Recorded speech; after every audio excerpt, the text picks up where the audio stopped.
வணக்கம் ஐயா.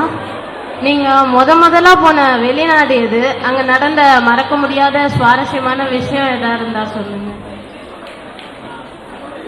முதலாக மலேசியாவிலே நான் இசையமைத்து இசையமைப்பாளராக ஆன பின்னால் சென்ற நாடு அது.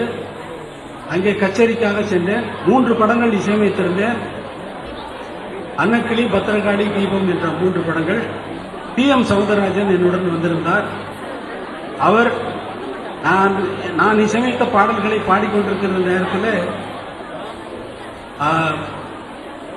ஜி ராமநாதன் அவர்கள் இசையமைத்த பாடலை சொல்லி என்னையும் ஜி ராமநாதனையும் கம்பேர் செய்து என்னை மட்டம் தட்டி பேசி அந்த 10,000 பேர் திரண்டிருந்த அந்த ஸ்டேடியத்திலே என்னை மட்டம் தட்டி பேசினார் என்பது மறக்க முடியாத நிகழ்ச்சி.